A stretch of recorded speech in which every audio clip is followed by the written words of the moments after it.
Thank you for joining us on this episode of Manufacturing Talk Radio. I'm Tim Grady. I am here with Lou Weiss, who's the co-host and founder of Manufacturing Talk Radio and also the president of All Metals and Forge Group.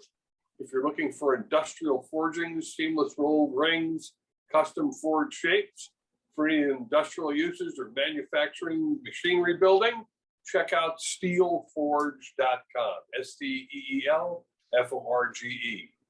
Joining us today is Norbert Ore, who's our senior correspondent, who looks at the global purchasing managers indexes around the world. We look at the ones from the Institute for Supply Management in the US. Norbert looks at the rest of the planet. Norbert, thanks for joining us. Pleasure to be with you as always. We have a still picture up, Norbert, because we've got some technical difficulties, but you want to hear what he has to say. So, Norbert, I'm noticing that the flock of starlings, as I call your scattergram, are still kind of clustered in the crosshairs. A few drop below, most are above, but there's nothing that's significantly spread apart to tell us that the economy are wavering. Everything looks pretty solid. It does, but I think we're seeing the beginning of the next part of the cycle, which should by all means be slower growth.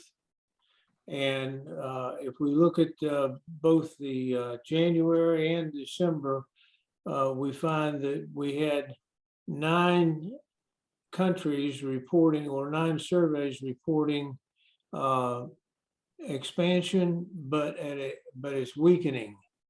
Well, so it's growing, but it's at a rate that will not be sustainable going forward. Then we look at the others on that chart, and out of the, so both months out of the 18 surveys that we follow, half of them are saying we're growing, but it's slower. And I think that's starting to tell the story, because where they were in November was that they were growing and expanding. And so we've seen that come out of it. So, the question should be, what do we do with the next couple of months? What are we going to see happen? What's the trend going to be? And so if we look, the trend in new orders is definitely down. As you know, one of the surveys that I really like is Taiwan. And when we take this and start applying it to Taiwan, in Taiwan in December, new orders were 59.7. In January, new orders were 52.6. So we have a significant slowing in one of the better economies. And we look for that. Do I look for it to go below 50? No, I look for it probably to bounce back a little bit next month and continue to do so. But it is directionally going where it should be in this part of the cycle. We can't sustain the kind of growth that Taiwan had over that many months. In your report, Norbert, the Global Survey Insights, in the report you talk about 2 situations that are affecting and could continue to affect the global economy as well as the U.S. economy, and that's the inflation rate as well as the pandemic. And the inflation rate, I think they came out with it a couple of days ago, 7.5, the highest since Ronnie Reagan was in office. And but they were caused by different things. This one is a self-induced inflation, I think, to a degree. But it has a lot to do with all the other things, transportation, logistics, the boats, the trucks, the drivers, the blockade at the border, and all those things that's going on right now. I'm concerned, and I'm going to throw this out at you. We have two major things that are affecting many, many, many different things that I just mentioned.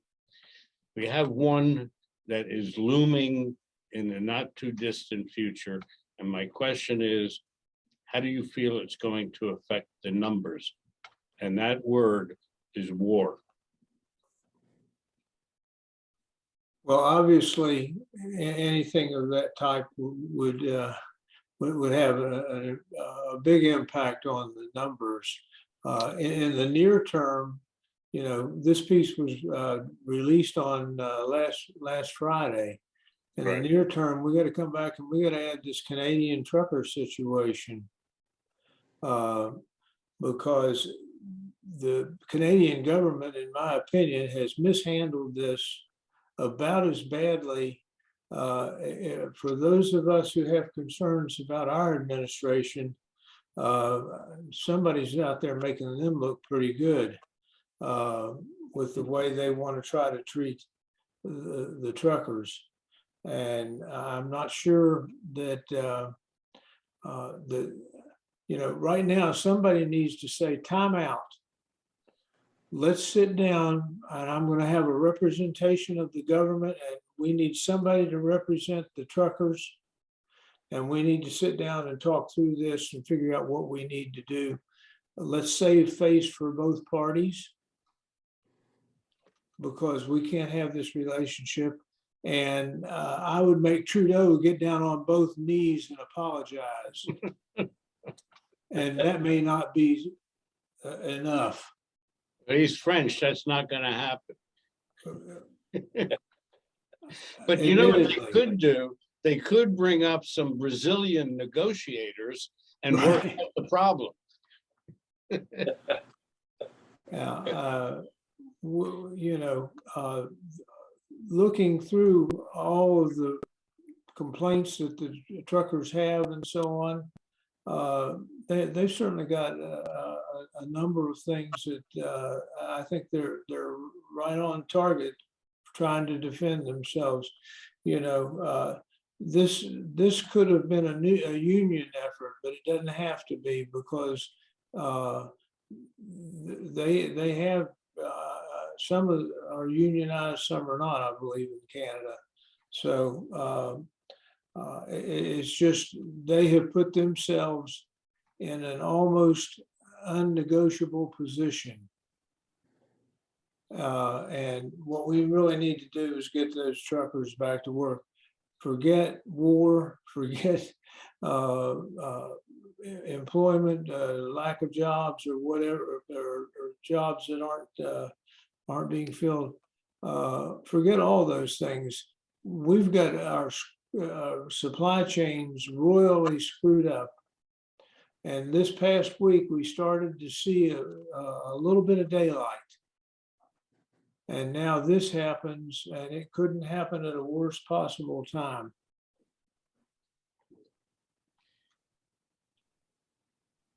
There's certainly no doubt about that, Norbert. And it is having an impact, and it is also having an impact in other countries. But let me go back to the inflation question that Lou brought up, which is very valid. Are other countries around the world seeing similar inflation, Norbert? Yes, but not as much so. That helps somewhat, but the reason they're getting inflation is because they've got dollars, and the dollar's getting so weak that we're transferring the inflation to them through currency exchanges and so on. So they're not escaping it completely. Okay, well, that's good that they're not experiencing what we're experiencing. And just to remind our listeners and viewers, the inflation rate of 7.5%, as you may know, does not include food or gasoline. I can't imagine what the number would be if it included those two elements of our daily life. Norbert, do you have any idea what the inflation number might be if they included those? I've heard numbers as high as 20%, Tim. And is that true? I don't, I've always had a hard time with the inflation numbers. When I look at the inflation, I look to see, what's moving and what's happening. So you figure housing is generally 25% of a household's costs. Well, if you got a fixed rate mortgage and had one like I have for 15 years, my housing cost is not going to go up. And so we have to factor in, when we look at the CPI, the Consumer Price Index, it historically overstates inflation by 1 to 2 percentage points.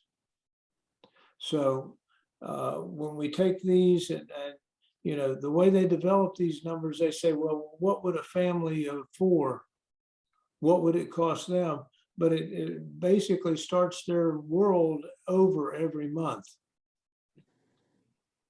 And so it's, sadly, it's, I think it overstates a lot of things in that. Having said that, when the dollar has no strength, when we're spending money like it's going out of style, when we have all those things, it has to be significant.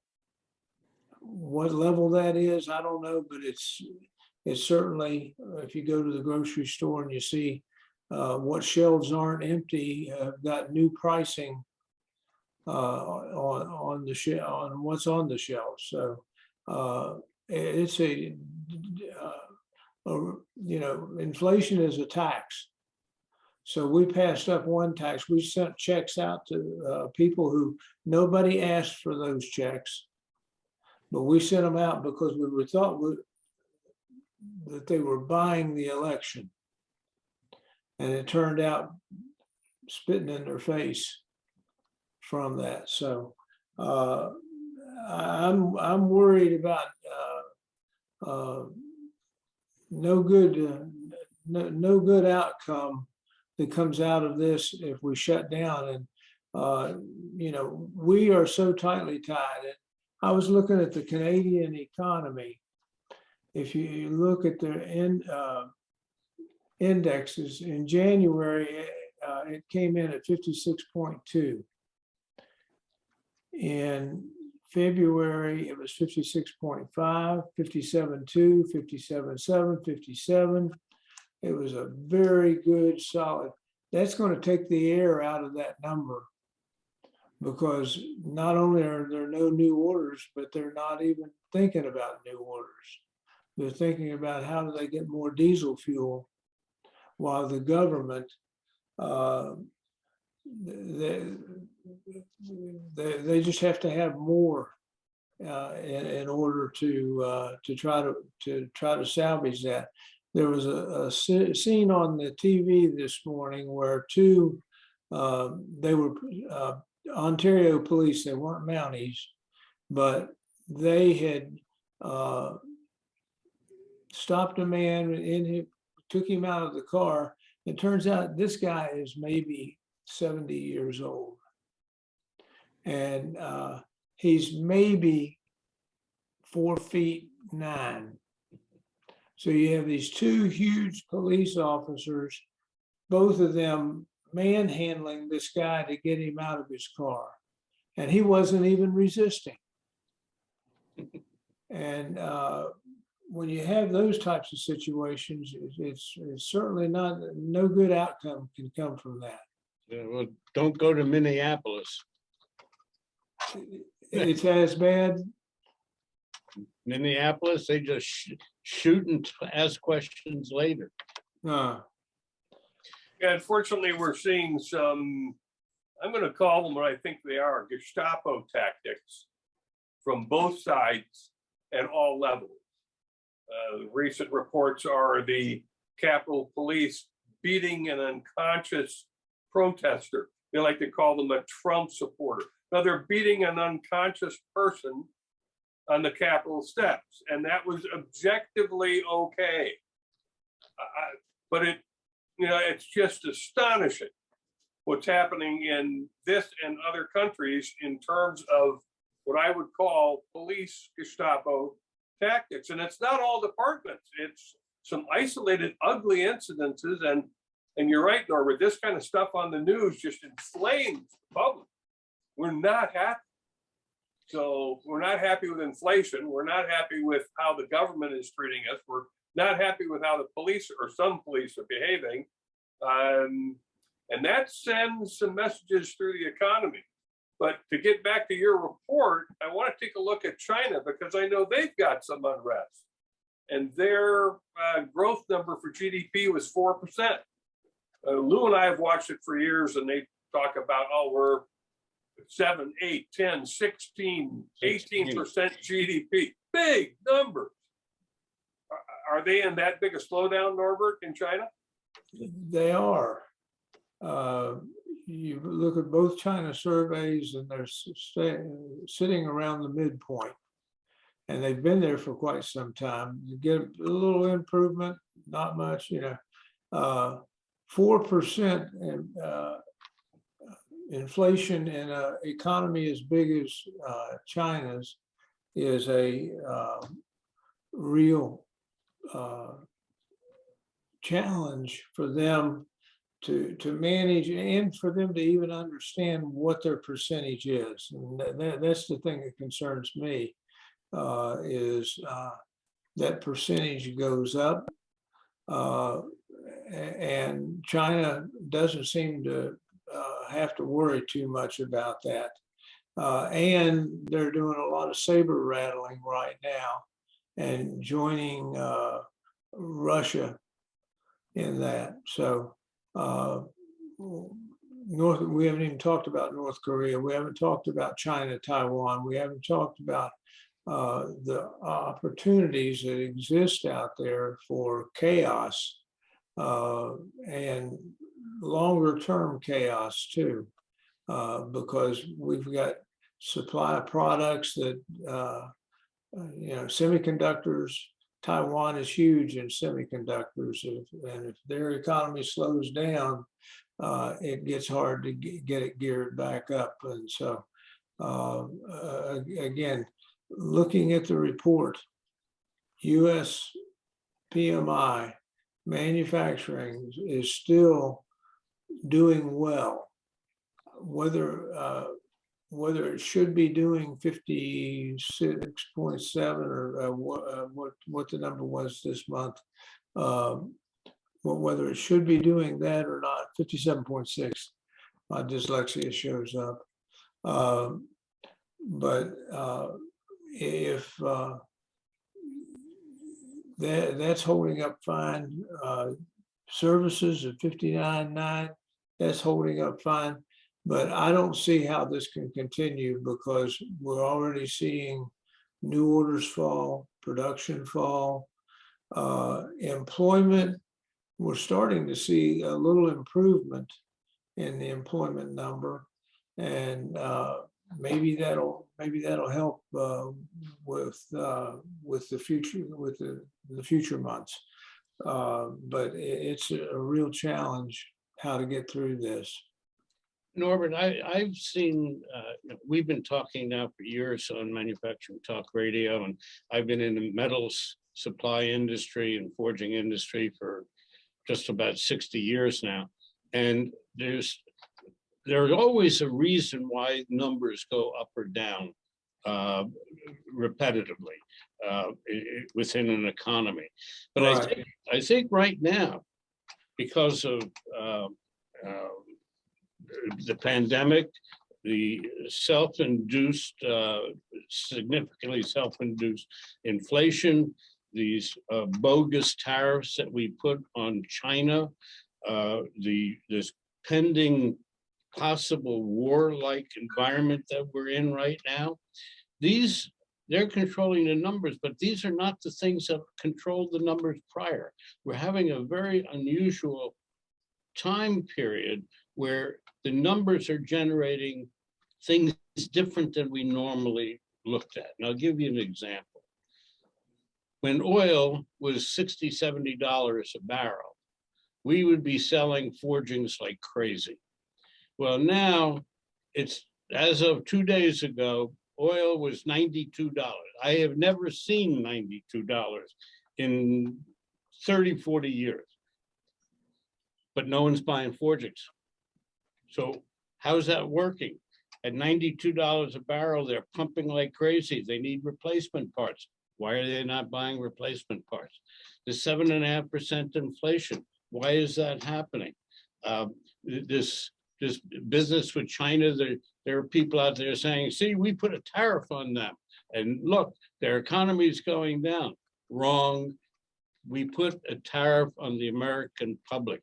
And this being the end of the year, my accountants and finance people have looked at the numbers, and I'm not going to share with you the number, but the tariff number that was paid this year was incredible, just incredible. I tell you, it was well into the 6 figures. Right.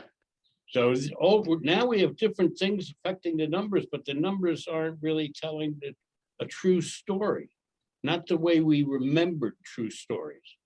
So I'm really concerned. You know, we sort of dismiss that word war. Usually in a war environment, the United States says, great. Yeah, we're building bombs and bullets and tanks and so on. Last night on the news, they were talking about the National Guard in Arizona. They don't even have tools in their trucks to fix their military trucks. What is going on? What are we not doing? Norbert, help us. My comment, Lou, is simply that the overall world economy has got so many gaps in it right now, trying to solve some of these problems. One of the problems is we can't afford a war. We have spent all of our war money. And now we've got to try to figure out how to get ourselves out of this. And we've got people that are grossly incompetent trying to figure out how to get us out of it. And I blame both parties for what we're seeing, because what we're not seeing is leadership. Well, Norbert, they're going to spend our way out of debt. Never going to be paid off. That's one philosophy. It'd be like if, oh, let's see, I'm in $10,000 in credit card debt.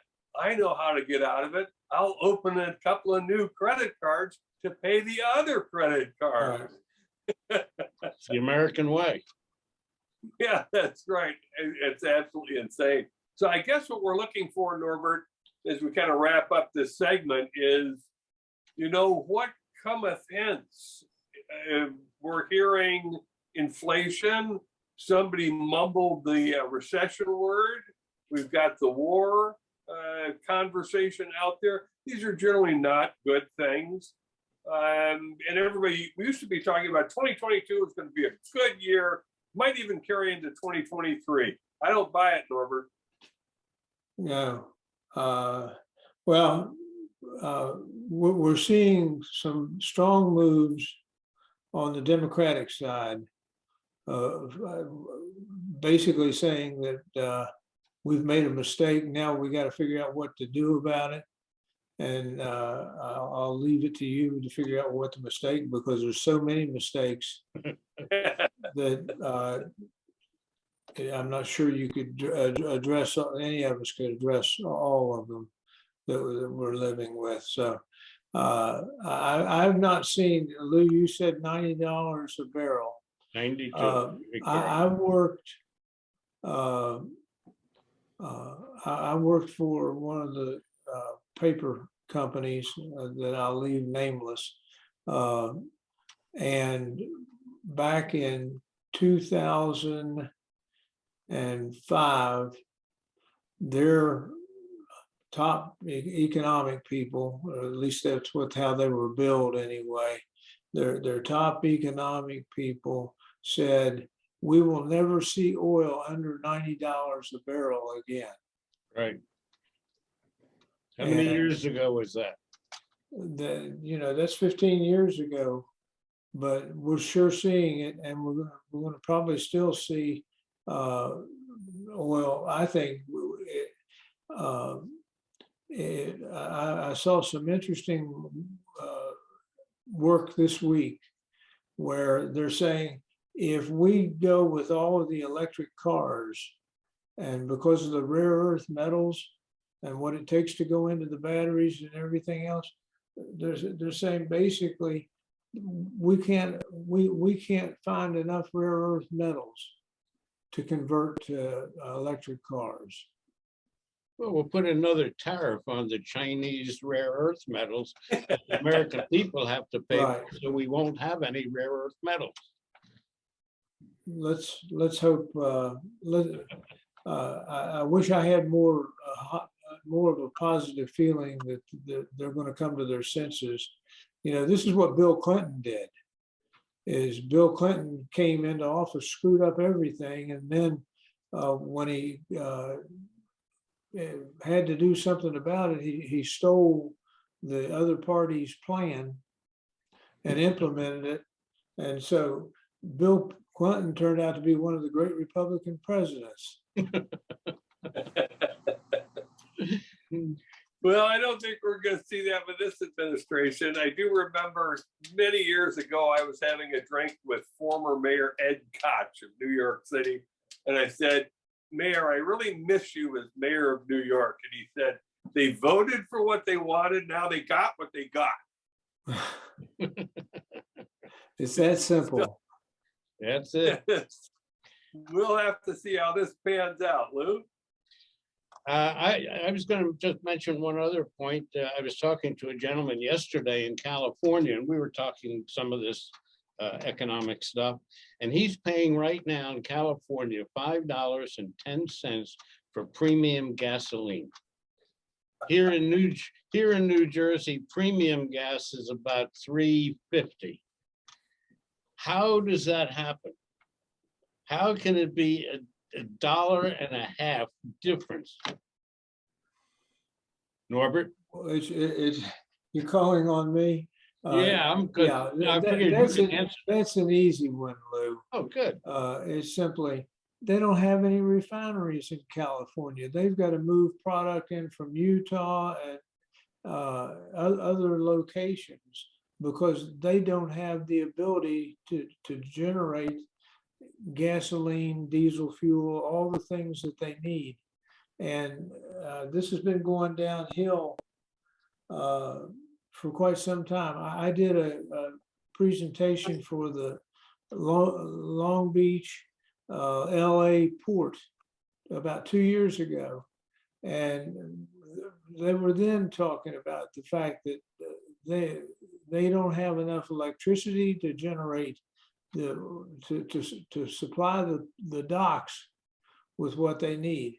They also had the dock workers that wouldn't use a microcomputer or a mini pad or whatever to do their paperwork and so on, because it would mean they would be able to eliminate a few jobs. So again, everybody that wants to be unreasonable is going to cause those who don't want to be unreasonable to pay a hell of a price. I think it's time to move to Panama. You jest, and my neighbor from 2 doors over. No, I'm not.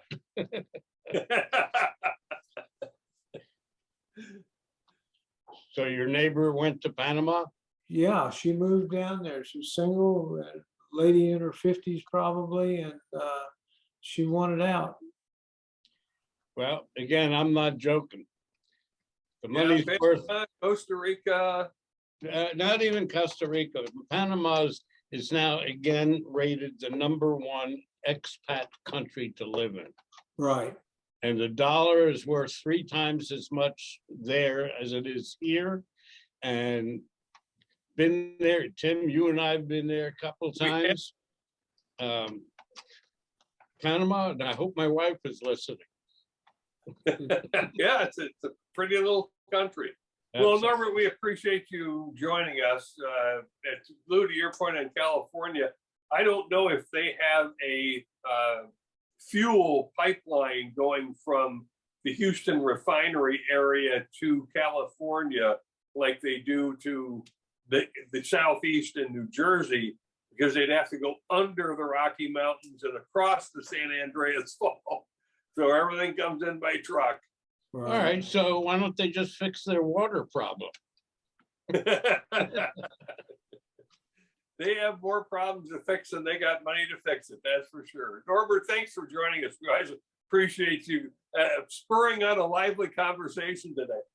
Very good. Thank you. Thanks, guys. Thank you, Norbert. Take care. You be well.